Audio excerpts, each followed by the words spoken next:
Okay, sure na ako na ito talaga yung binili ko na for chia pudding na container kasi ito na siya. 8 kasi siya. So, 8 yung aking in-order dito. Actually, dapat nga gagawin ko lang na for 1 week 7. Pero sabi ko, mas maganda na yung may sobra kasi hindi lang naman din ako yung kakain dito. So, pwede ko din gawan dito sila mama. Pero anyways, ito nga yung container na bala kong paglagyan nung sa chia seed pudding na gagawin ko. Ayan. So, 250 ml to. Ito lang talaga yung binili ko. Ay, ang ganda. Wait. Ayan siya. Talagang makapal yung pagka-glass niya.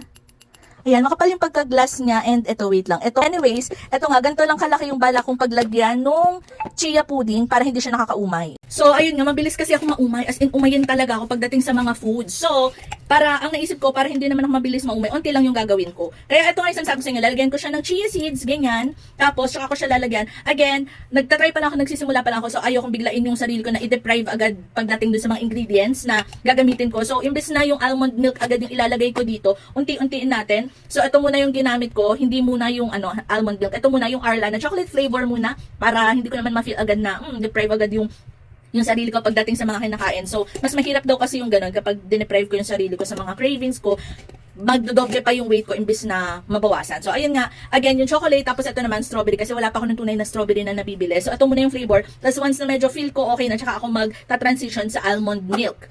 So, anyways, ayan, ito ay 8 pieces. So, 250 ml to. So, kung kayo ay nagbabalak din gumawa ng chia seed pudding, ayan, i-check out nyo na lang din sa Yellow Basket. May mas malaki pa dito, pero feeling ko mas perfect yung ganon kapag oats. Again, kaya ako lang to kinuha na ganitong size lang kasi para hindi ako mabilis maumay. So, maganda naman siya in glass. Ayan, glass talaga siya. So, lagi ka na lang sa Yellow Basket. Check out nyo na din.